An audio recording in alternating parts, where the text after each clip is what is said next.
Welcome, everybody. This is our first Northampton Neighbors Speakers Talk this season. I'm Sarah Backrack. I'm part of the Speakers Committee.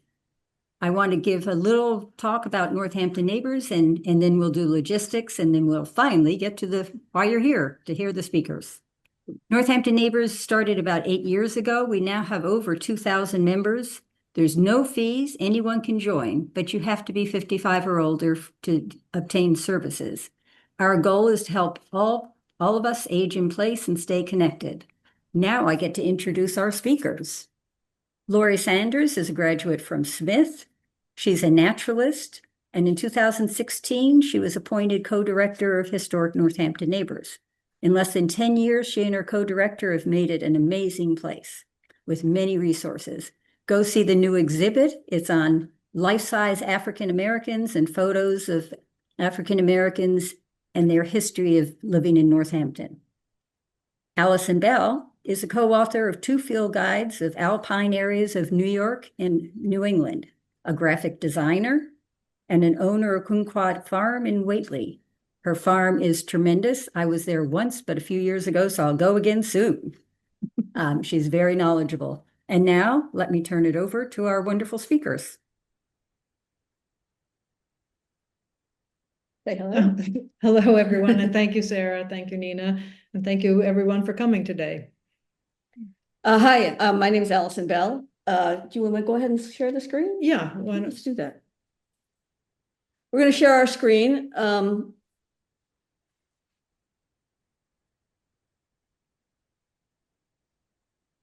that good, Sarah? Looks good. Okay, excellent. Thank you. So my name is Allison Bell. I am one of the co-owners of Kumquat Farm up in Whately, Mass, just a couple of towns north of Northampton. We have 200 acres on our farm, some of which is in agriculture, but much of it is wildland. And we were very fortunate 12, 13 years ago to have a beaver colony move back into our farm up the small streams that we have. And we've had a chance for about a dozen years to see a beaver family in action and up close. And a lot of the pictures you'll see here this afternoon are from my experience with these beavers. I'm very pleased to be doing this with my friend Laurie Sanders. She is from she's from West Hampton, Massachusetts, and that's the epicenter of her trail cam activity. She and I are quite avid trail cam people. And so some of the other beaver images you'll see this afternoon are from our trail cam efforts. So I think Laurie and I would agree that if we were going to pick one animal whose story is most entwined with this valley's human history, it would be the beaver. They are fundamental to the story of the indigenous people in the valley, as well as the first English settlers. And after being extirpated from much of New England, they have made a robust return to our area. And today they are celebrated as natural resource engineers and environmental heroes. And then just to give you a sense, the arc of our talk is Allison will describe some of the natural history. I'll talk about kind of the human history piece, and then Allison will wrap up with some of the other ways that the important contributions that beavers make to the natural world, the roles they play. So let's take a look at a beaver. Often when we see one, they're in the water and it's hard to see all of their parts, but this is a quite hefty beaver at our farm. You notice its flat tail and its posture that reminds me of squirrels and chipmunks, and that's because this is the largest member of the rodent family, along with its squirrel and chipmunk relatives. This individual weighs 40, 45 pounds. They're quite hefty when they're and you can see it when they're out of the water. They are not small animals. This is the view that we often see when we're visiting a pond in the evening or a river. We can see the beavers swimming by. They are they spend most of their time in the water, and they're very well adapted to that. This is a beaver in the water. Some of the other mammals that you might see. I'm trying to think, here we are. In wetlands this is a muskrat. This is a smaller animal, and you'll notice its flanged tail.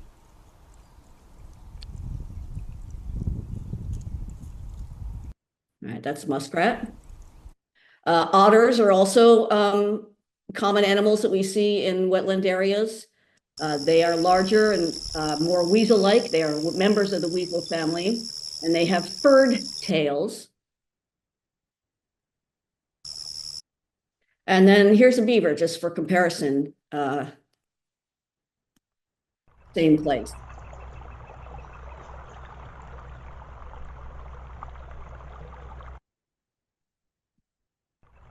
All right. So let's up close and personal with the beaver. There's many interesting aspects of the beaver, but its teeth are certainly important equipment. It has two sets of front gnawing teeth. They are orange like this on the outside from iron oxide, which makes the exterior part of the tooth hard, and the inner part of the tooth is softer, which gives it a chisel-like sharpness. You also see here, it has a special set of lips that can close around those teeth, but close off the inside of its mouth, which lets the animal be able to chew wood, sticks, when it's in the water or even underwater in winter. That's an important function. Oh, and here we go. We have here's the beaver working on a tree.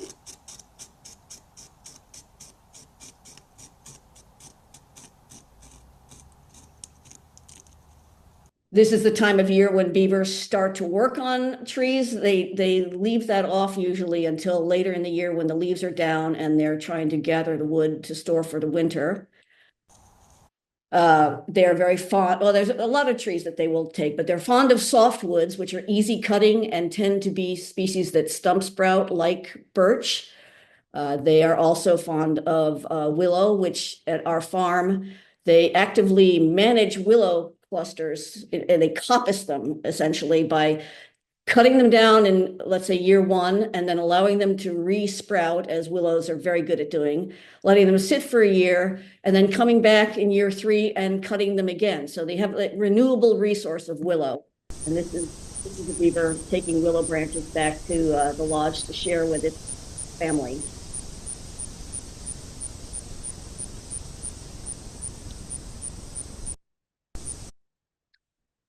Some people think that the beavers eat the wood of the trees and shrubs that they cut down, but they don't. They eat the bark, and they eat it corn on the cob style, like this one is here.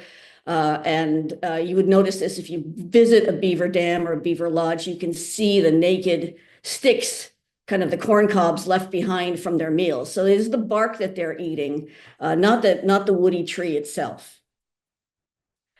And they don't stick just to wood. For much of the spring and summer, we see them eating a whole variety of herbaceous plants.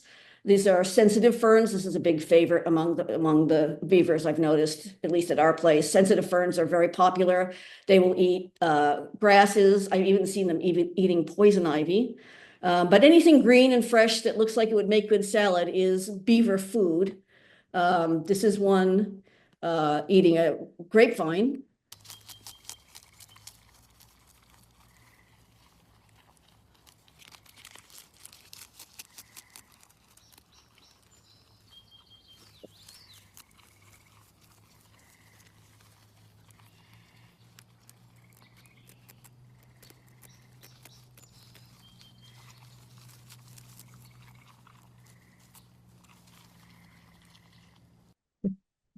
Look good to me. Beavers have very dexterous front paws, which you can see that beaver using there to fold up the leaves and go through the grapevine, with sharp claws that they use for digging in the dirt. Dirt digging is important because they make burrows and they gather mud for building lodges and dams. And they also use these paws for grooming. There's the beaver's back foot, which is a completely different deal. Obviously, super webbed foot here, and that's a very large foot. And complete with just on the left-hand side, you can see the one clear toenail. It's a little different from the other toenails. That's a specially designed toenail that the beaver uses for grooming its fur. And there's a beaver print in the snow with my hand, just to give you a sense of the size of these back feet. They are impressive. They are impressive flippers that they have, and it's a wonder sometimes that they can walk very well on the ground. And then there's the beaver's tail, very important part of the beaver. It is used for as a rudder when they're swimming to navigate. It is used to thermoregulate heat. A lot of blood vessels go through there, and it can help cool its body by opening up and shutting down the tail. And then it's also used, like in this case, as sort of a kickstand for balance and stability, especially when they're working on trees. There's a close-up of a beaver tail. It's leathery and dry, when it's not just out of the water, and scaly, much like a rat tail might be, or a mouse tail if you've seen that kind of thing, but larger. And then the tail is good for its great defense maneuver, which is the tail slap it does to dissuade visitors and predators and warn its family about danger. That's a sound you might hear when you're visiting a wetland at night without seeing the beaver. You'll know it's there. You can watch the tail. That's a good beaver. That's a good beaver slap. Much of what we see of the beaver is the part that's extending up above the water. It has a super low profile, and if you look at this picture, you can see how its nostrils and its eyes and its ears are kind of all on the same flat plane. So with that beaver's in the water, it can be well hidden with its important parts just above the water surface. This is a video of it actually of looking at it while it's underwater, while it's swimming, and you can watch how its webbed feet propel it forward.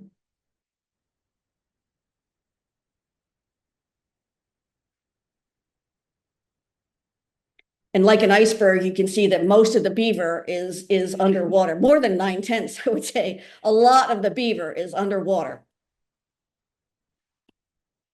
Yeah. And they have great diving ability. So this is a really good look at the aerodynamics of a beaver underwater. They have the ability to close off their nostrils. They have a special membrane that shuts down over their eyes, like frogs do, a nictating membrane. And they can hold their breath for 15 minutes. So that allows them to do all kinds of things under ice in winter. And to escape a predator, they can dive and go a long ways without being seen again. They have obviously fur coats with a outer guard hair layer, much like my dog, outer layer, and then an inner fluffy layer, which is the insulation layer. And because they spend so much time in the water, they spend a lot of time grooming. They've got special glands in their tails that have oil, and they use their feet with that special toe I mentioned to spread the oil on their fur, and they also help groom each other.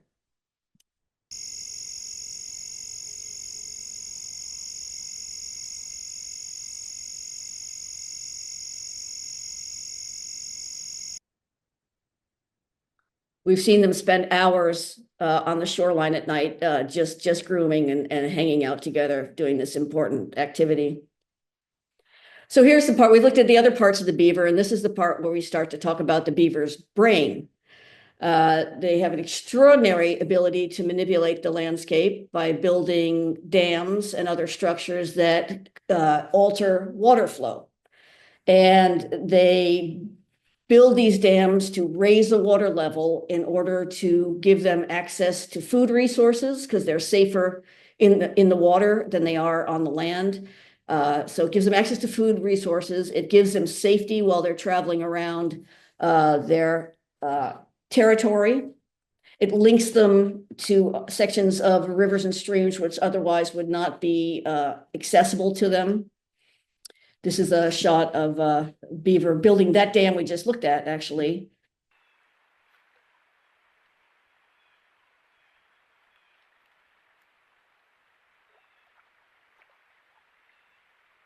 So depending on where beavers are, even in Northampton, there's a variety of habitats. These dams can be made of mud, stones, gravel, sticks, live material, like that beaver was just adding a live branch to the dam. And in areas where there's a steeper gradient, fast flowing streams, some of these dams can be 6 or 8 feet high. This is one in Whately that was built that was really impressive and holding back a lot of water with the sticks that they've eaten. It did not survive that heavy rain of July 2023, flushed this completely out. But in lowland areas, these dams can be quite long. This is one near Nasami Farm in Whately, near where I live. This is quite an old dam, and it's held back a small flow and created a pretty significant wetland behind it, because these dams create ponds, which are dynamic things that from the moment they're made, they begin to fill in with sediment. And this one is gradually filling in with sediment that's forming this beautiful cattail marsh in Whately that's habitat for all kinds of things. But the most important part of building a dam is to create a pond that is deep enough to safely build a lodge in. This is in Conway. This is a series of beaver dams in Conway. There's a couple of lodges here, one right in the center.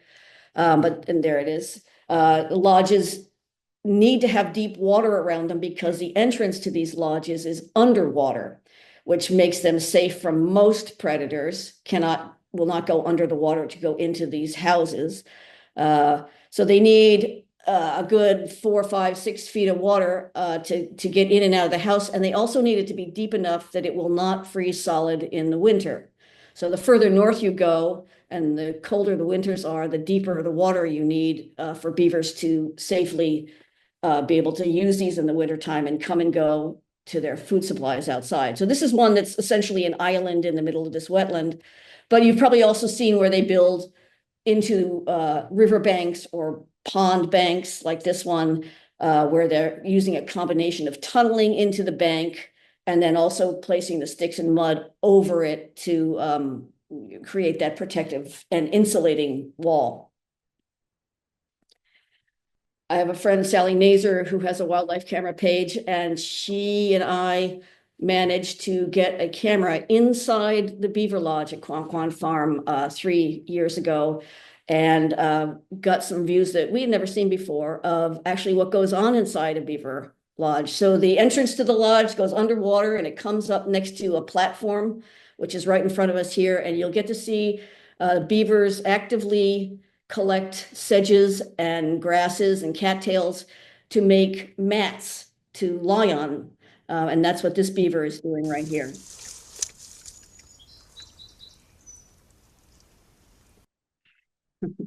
Giving me the hairy eyeball, looked like.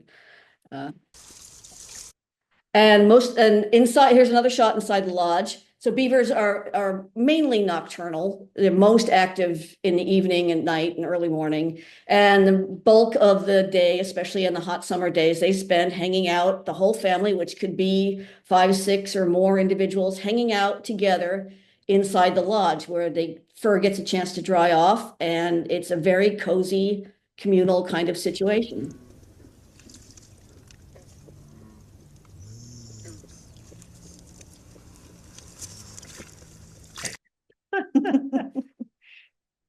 You have to be getting along with your family to make this work. Yeah. So here's a beaver lodge seen from above. It's up on the upper left there, with its winter food pile all set up. This probably is in November, maybe December. The beavers are very, very carefully collecting sort of moderately sized branches. This is a lot of dogwood and willow, and stockpiling them in the water. This pile is sticking out of the water, but it goes down 8 feet there, where it will, at least the bottom of the pile will remain unfrozen.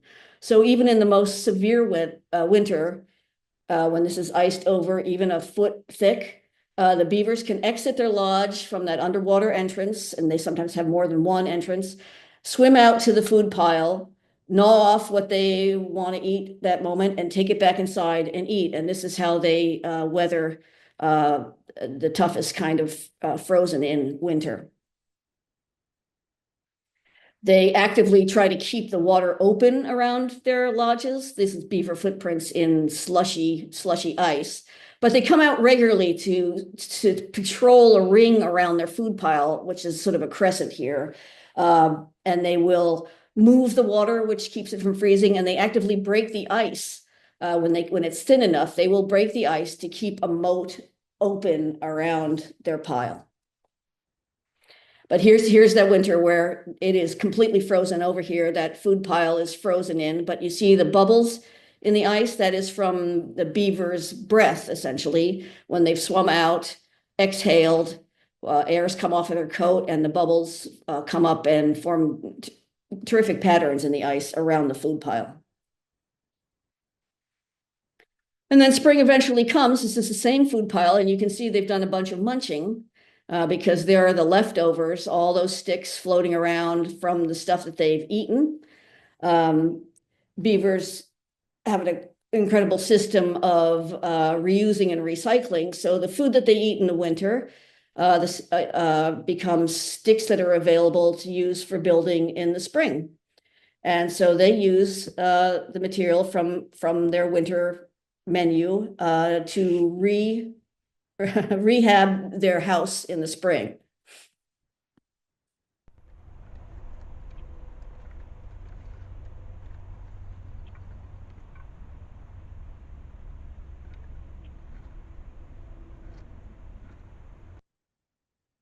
So eventually all those sticks will be collected and put to use in a building project. And then a layer of mud is added.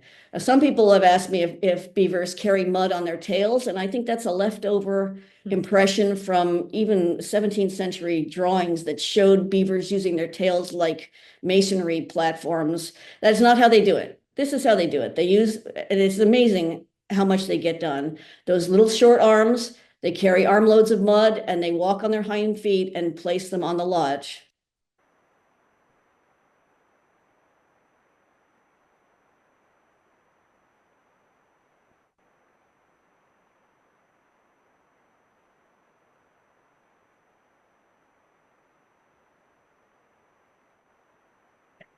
You get the idea. If you've ever tried to walk around with swim fins on, you just imagine walking uphill in the dark with fins on your feet.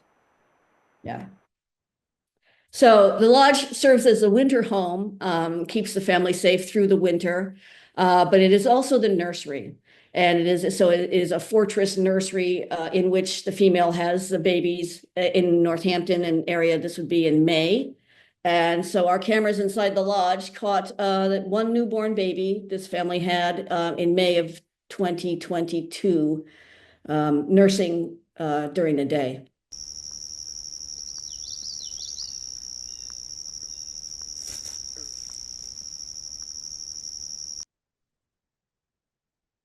So the baby's born in May, and it will stay in that lodge through June. Here it is a little bit older. Adult is leaving through the water door, and the baby stays behind where it's safe.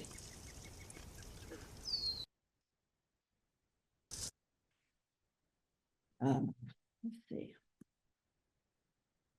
This is July. Now the baby's a little bit older.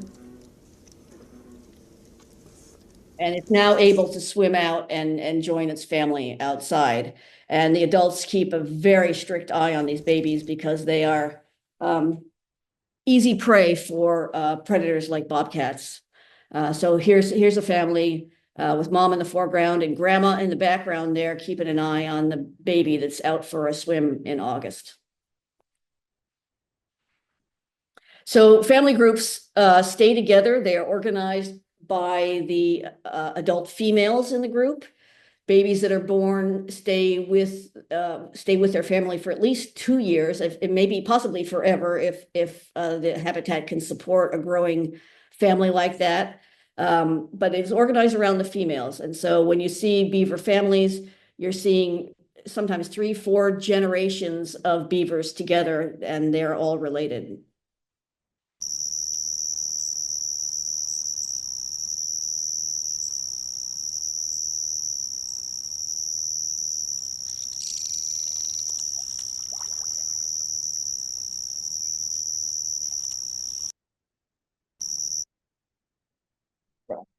All right, so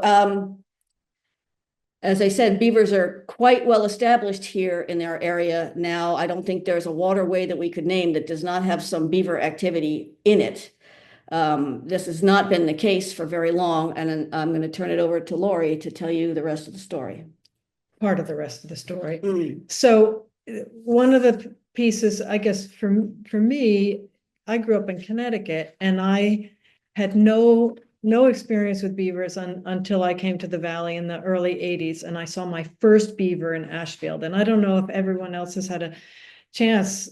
Some of you I know have moved here relatively recently, but just during the last 40 years that I've been here in the Valley, the number of beavers has changed dramatically. And, you know, I always feel like the native people who were here in the 1650s, if they knew that there were beavers literally in downtown Northampton at the Barrett Street Marsh in the past, they would just be over the moon. But if we think about, okay, what's the history of beavers? If we could go back in time to, let's say, 1500, 1490, 1491, since we're upcoming on Columbus Day / Indigenous Peoples Day, at that point, the estimates are that here in North America, there were 40 to 60 million beavers.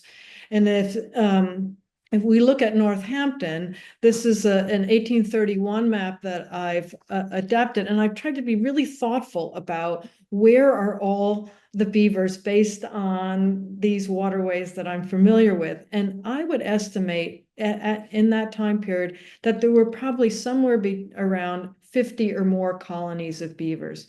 So if we're just looking at sort of modern day, the boundaries of Northampton, that's, I don't know, conservatively 250 beavers at any one moment, maybe upwards of 500. But like, when you think about the scale of Northampton, 23,000 acres, about, let's say, 500 beavers, 300, 500, somewhere in that. And then you scale up to think, okay, 40 to 60 million. Just kind of imagine the number of beavers.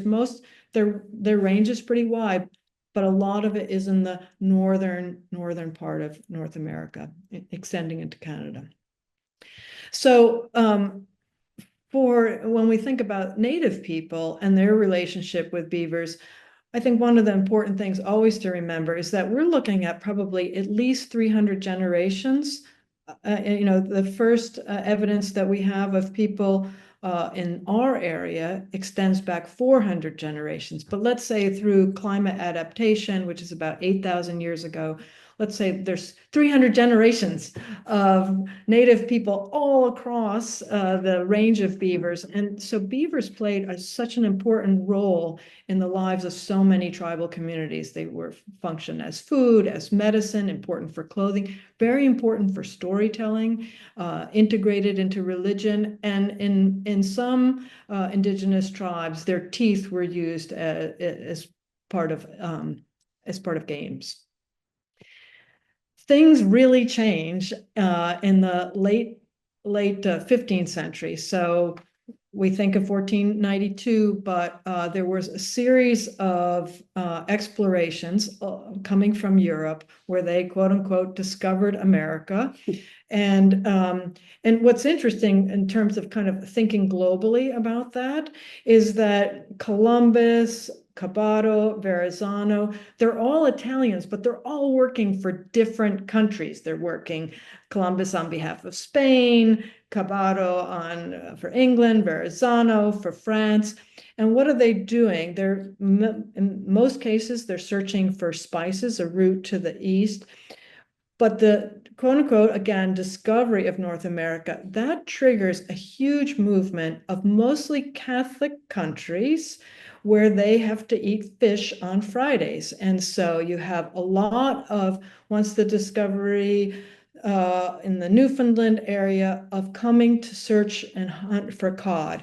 And so you've got Portugal, you've got France, and you've got Spain coming over, and a little bit belatedly, England gets into the game.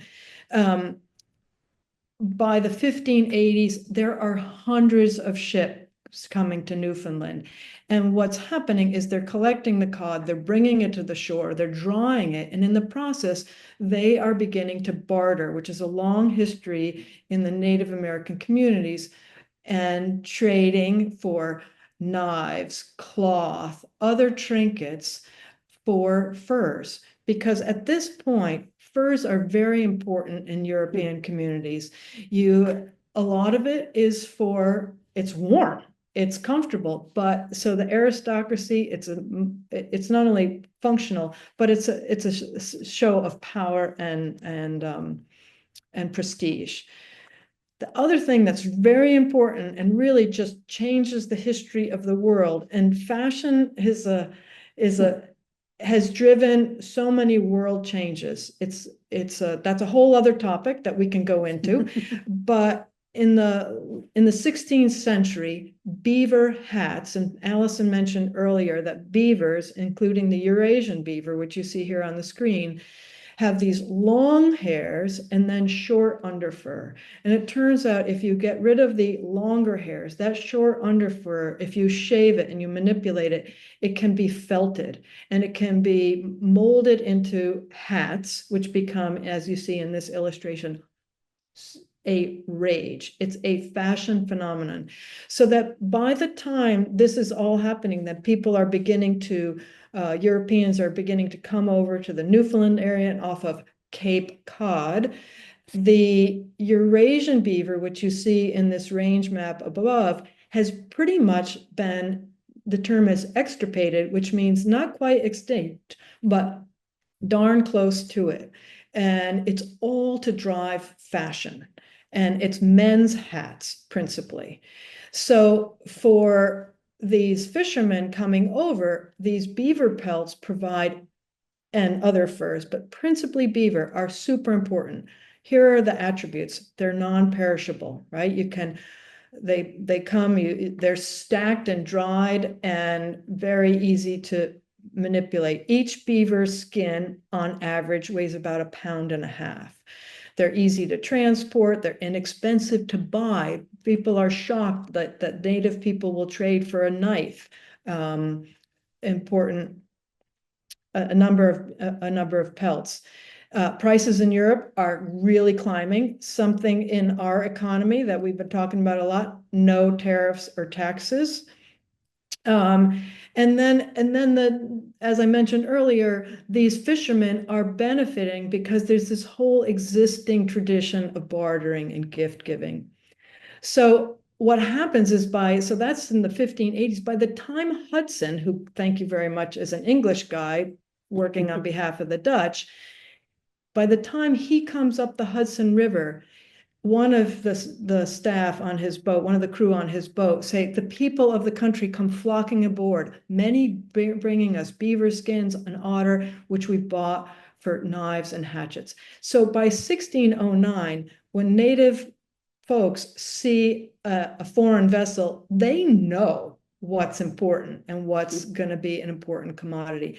That's 1609 that Hudson goes all the way up to what we now call Albany. Guess what? By 1610, the Dutch have a trading post there. And what are they trading? What are they interested in? They're exclusively interested in furs.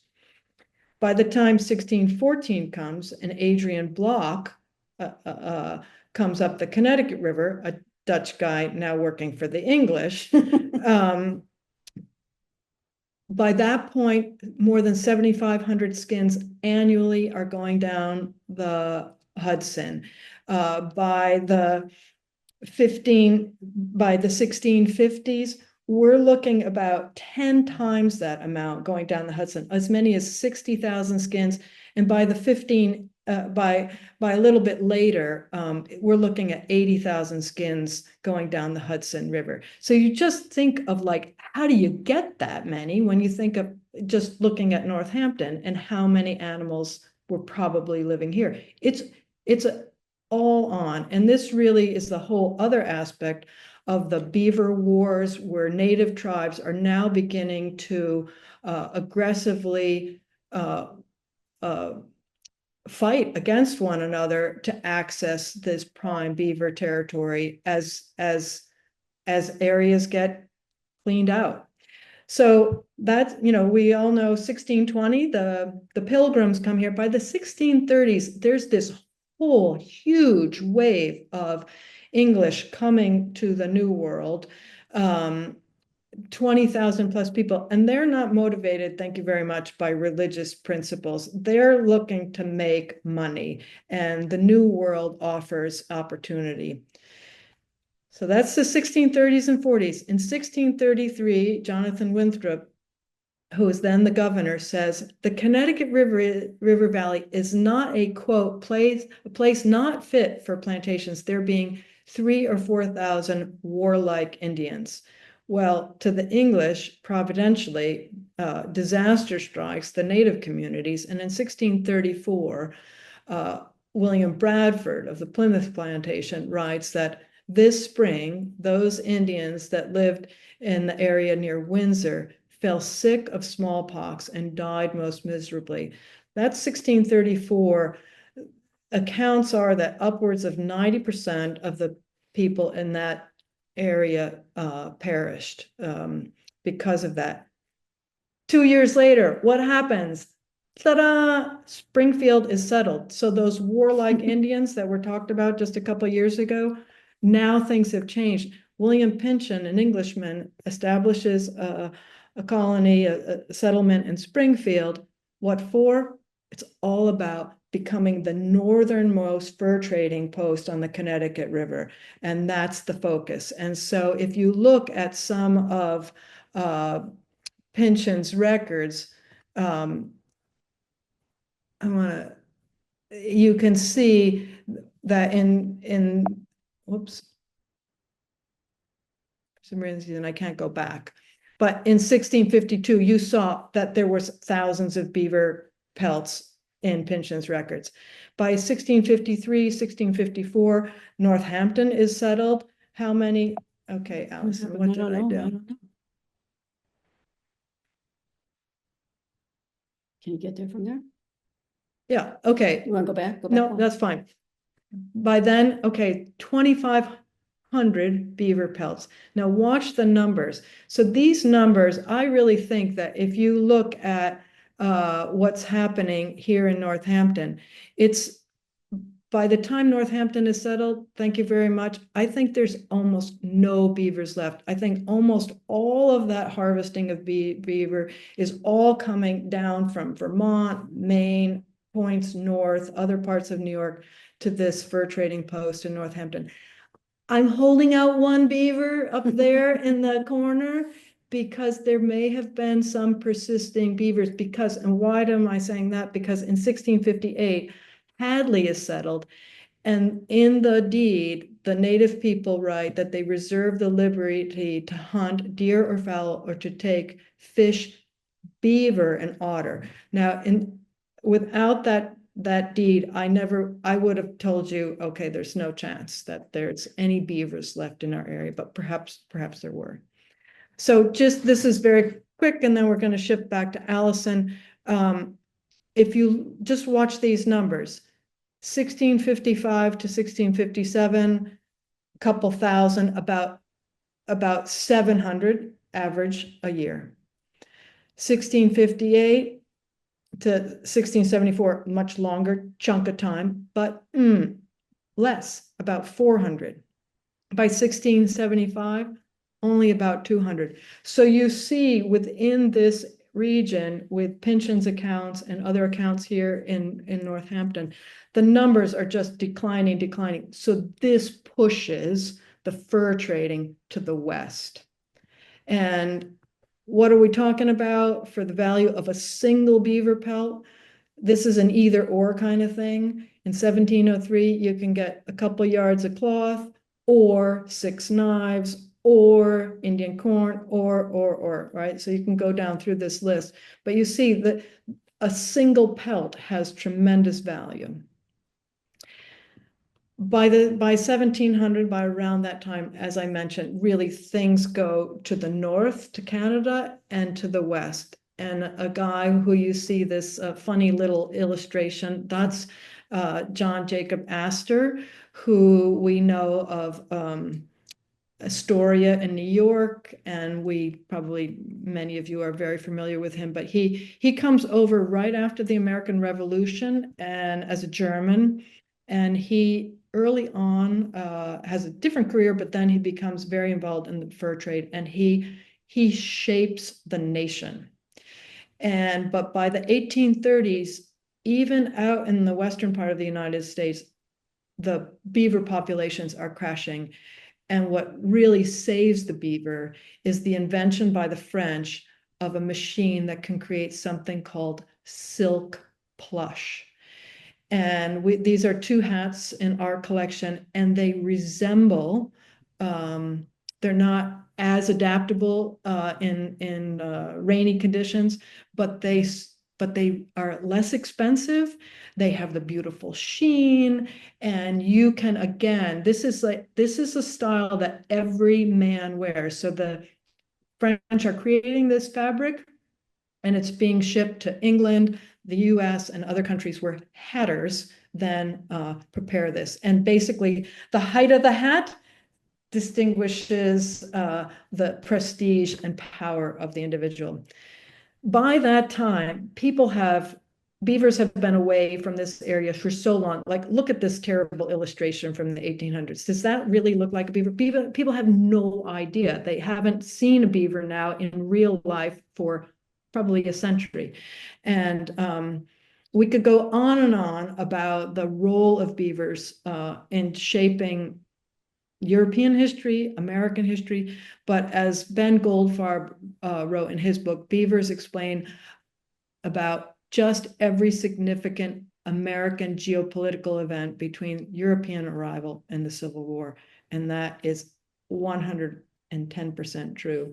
So now Allison will talk about the return of the beaver. Thank you. And just to let you know, we're 10 minutes before 4. All right, we're getting there. Okay. This is the abridged version. Yeah. So field guides came into their own at the end of the 19th century. A combination of a restored interest in the natural world and publishing abilities.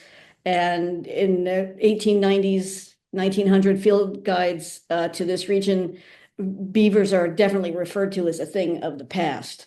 But right around the turn of the century, and with after the establishment of the Adirondack Park in New York, bunch of wealthy men, including William Whitney, who's listed here, that name may ring a bell with you guys, decided they wanted to sort of restock their Adirondack Park with the animals that they used to be enjoyed for hunting, among other things.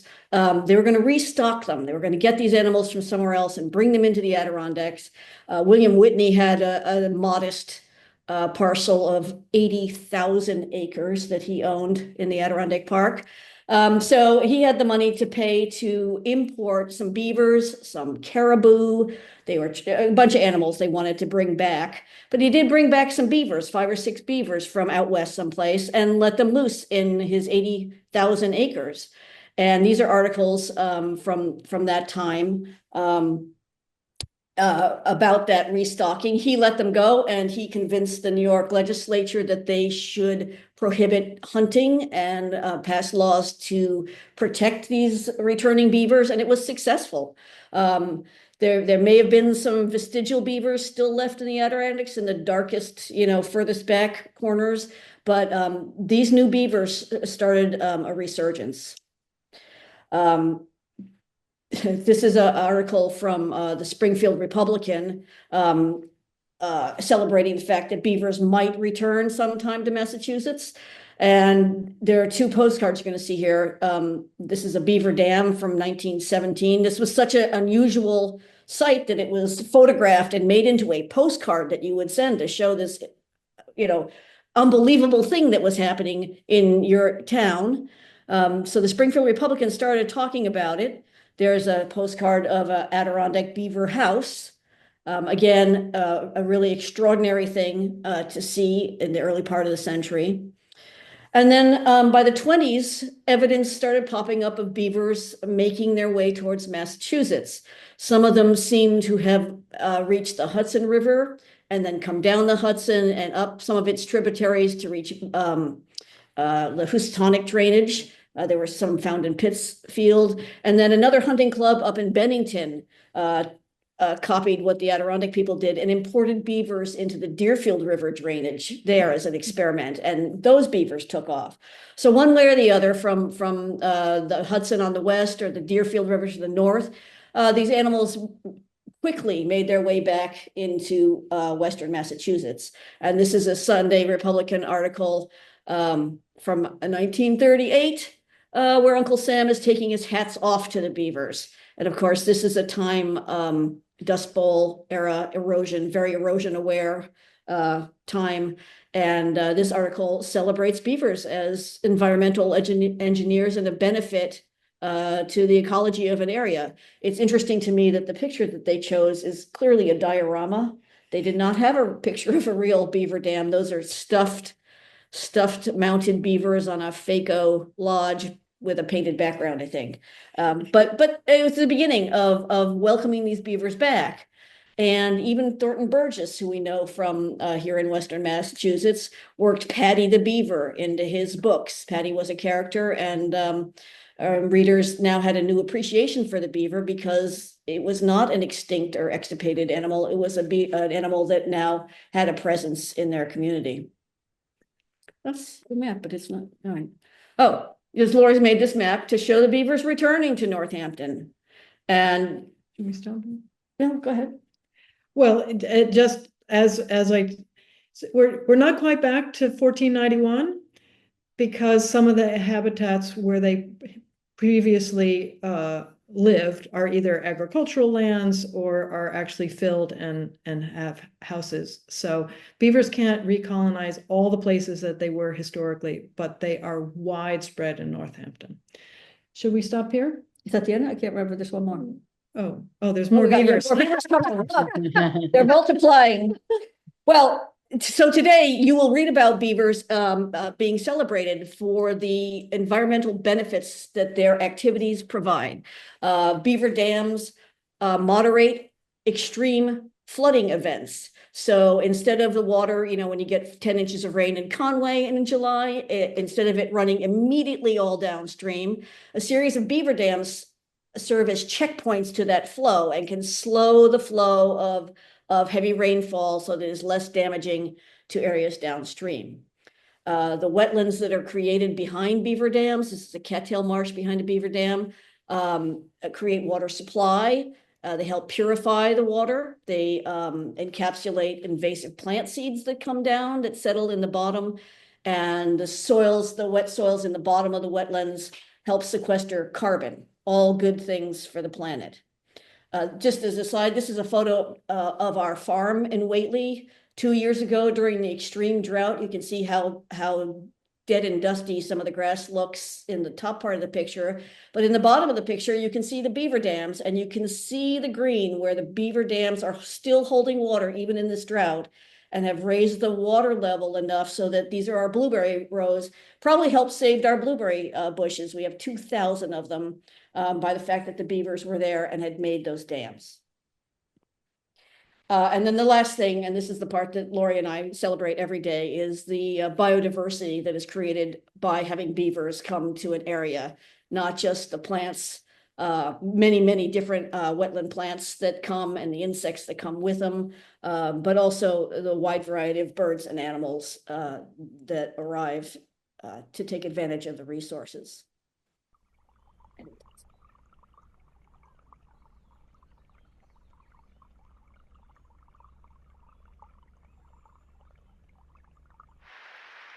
I didn't know that one was there. All right. I think that's the end for us now. We hit 4 o'clock. We did. Just All right. It's close to a little bit like 25 minutes plus 25 minutes. Yep. Anyway, we're happy to answer any questions. I think for those of you who know us, we have a real passion and love for the natural world. And this is one component that we both really value. And and the relationship to natural and human history is, there's no other animal that has shaped American history more pronounced than the beaver. So anyway, we're welcome any questions for those of you who can stick around, and It's wonderful. If you can stop sharing, then we can get to the questions. Is that right? Where's this thing? I think maybe Nina did it for us. Are we done? Yes, we've stopped the screen share. Okay, thanks, thank Nina. you. Okay, the first thing that's in the chat is everyone can go look at it because it's where you can find the Historic Northampton website and see the new exhibit. The first question, I think you answered, how many generations can live in a lodge? Do the young leave the lodge and set up their own lodges? I think you sort of answered.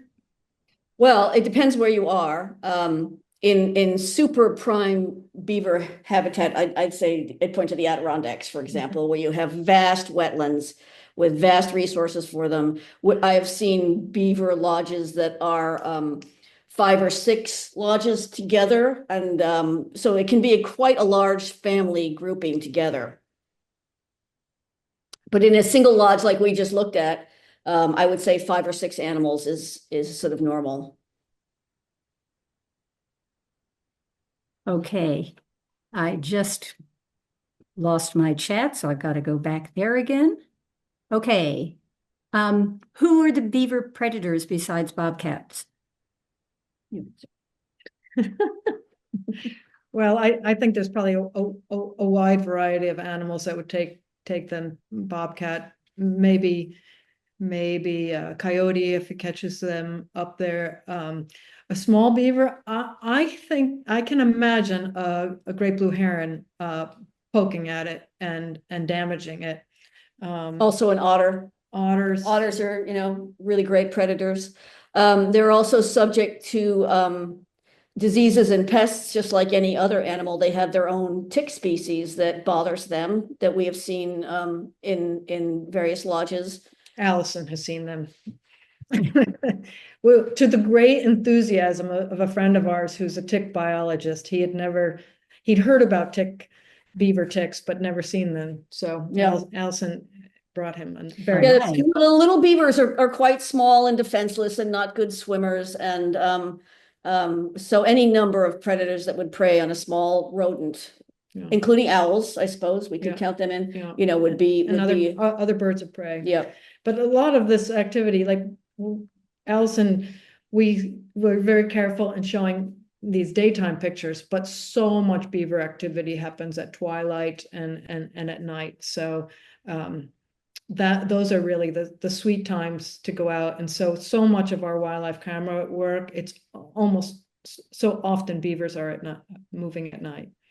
Okay. The next question is, do they ever incorporate human trash into their dams or lodges? Absolutely. And one of the things that's happened, I think it's happened to you too, and it makes for a funny Facebook post, is when they find your trail camera that's attached to a piece of wood and then they gnaw it down, drag it while it's running and recording, drag it off, swim through some water, climb up their lodge and install it with mud in the side of their house. Very ingenious. No, but we've seen plastic pots and trash and other things that they find, they find trash in the river systems, of course. And if it works to use as a piece of damming equipment, material, why not? Okay. Who do they mate with and where do the males go? Well, beavers mate with each other. Smart. But does like a father ever mate with a child? Oh, okay, I get it. I don't know if that was behind the question, but probably so. We didn't know if this was like a Tinder question or something. No, well, beavers, females hold down the lodges, and I would say the males move around more to find to pair up with the females. And at our farm, we've seen, as I say, a couple of generations of males come. When the older male died, he was replaced with a younger male. The same female was mating with the younger male. Yeah, and there was, I mean, it's now probably 20 years ago, but it's at a time when Mass Wildlife was doing some of the early radio collar work on beavers, and those data you know, demonstrated what others have seen, where the males at a certain point are like, okay, guys, Time to get out of the cellar and time- stop playing video yeah, games. Go time get a to job. time to move along. Yeah. And Okay. Someone asked, was that a marmot or an otter? But I'm not sure which picture they were The looking at. last thing we looked at that was an otter family with a mother otter with two young otters. we Okay. have marmots here. Yeah, probably not a marmot. You're getting some thank yous. Are beavers a protected species today? Is there a law in Massachusetts saying you cannot break down a beaver dam? Yeah, you can't do that. They're protected as one of the functions of the Wetlands Protection Act is for wildlife habitat. And so there are provisions that you have to go through a permitting process, including working with the Board of Health to if your property is threatened. And there's a fellow in our area who has done really some of the leading work on designing structures so that the dam remains in place, but the water level is at a point where it's not impacting the neighboring communities. And that's a much more effective. If you work with the Board of Health, you can get a trapper to come in, but there are so many animals that the data are showing from this fellow who's based in Southampton that actually these diversion structures are, in terms of an economics, are a much better investment. We have two flow devices at the farm that help us control the water levels in the ponds that the beavers have built so that they can maintain their waterways, but they do not flood so much that it destroys our cropland. Huh, very clever. But you can't just go out and take down, there's many reasons why you shouldn't just bust up a beaver dam. One of them is it is holding back possibly an extraordinary amount of water. And you could set off a flooding event that your downstream neighbors will not appreciate. Okay. Where can we go to see beavers? Well, for one thing, you can go online and see them because Laurie posts videos of them at LinkedIn. And we also are part of a Facebook page called Valley Wild, which does wildlife videos. Our farm has a Facebook page and my wildlife videos are on that page. But in person, it's a little complicated because there's some locations within the Fitzgerald Lake area. That's a local conservation area that many of you are familiar with, where I would recommend, you sit quietly at twilight, and often you'll have some sightings. But these, Allison's beavers, they began to recognize her voice as she would come and call to them. And so those images that you saw today are very unusual. But mostly, it's when you really have to sit quietly. And I've often seen them along the Connecticut River at twilight. They will patrol the banks of the Connecticut River and also in the reservoirs too. But there's several conservation areas. There's another one off of the Sawmill Hills, off of Burt's Pit Road at the end, the intersection with Sylvester. That conservation area has a beaver population. That's a nice place to sit in the evening and watch. Almost so many of our streams have them, but you've got to be patient and anticipate that there's times you're not going to see anything. But we're as many people on this Zoom talk have heard me say, we're extraordinarily lucky to live in the Connecticut River Valley because we have lots of protected natural areas and have many opportunities where we can go. We have a lot of questions. Two people have said you can find them in the Pine Grove Golf Course area. Another person who lives in Amherst has beaver activity near her. Yeah. near That's, Lawrence Beaver Swamp. Brook, there's the Beaver Brook property that the trustees have just taken over. Okay. that's right. That's another Haydenville, good one. and there's a reason it's called Beaver Brook. There really are still beavers there. Well, they're back. They're back. After Right. 2 And centuries. They're in someone that said- system, and when they open that property, you know, to the public, that will be a terrific place to go see beavers. And there's a beautiful wildlife blind that Broadbrook Coalition and others were instrumental in building. And that's a very beautiful place to hunker down. Yeah, a little And Pine Grove, that's a very exciting project that the city is working on trying to rewild that former golf course, and the beavers are going to play a very important role in that. Cool. It's a really beautiful wet meadow in Pine Grove. Someone mentions when he was a kid, in 1940, he was taken to the Big E and they had beavers, live beavers on exhibit. an exotic animal that no one had seen. And I see in the chat, yes, at Smith College, I had a camera there for about a year and got some terrific, not only beaver, but mink and other wildlife right there along the Mill River. How do you think we as humans should proceed in rebuilding our ecological, spiritual relationships with the great North American beaver? Spend more time outdoors. Yeah, go outside. There's nothing better. You know, I guess. Thank you. It's a wonderful presentation. Rail Trail in Amherst has seen beavers. We saw a beaver go under the bridge at Smith Pond. I agree. I lost that. I agree the rail trail in Amherst has them. And lots of lodges and beavers in Harvard, Mass. There are beavers in the pond stream, former pine, that they mentioned that. This can go on forever because they are everywhere. So yes. Okay. I mean, if you're looking for a public place to go see a beaver, it's worth exploring the properties that belong to some of the land trust organizations. And I'm sure that if you can go through those listings for the trustees in Kestrel and Hilltown, Franklin Land Trust, that you will find a place you can go.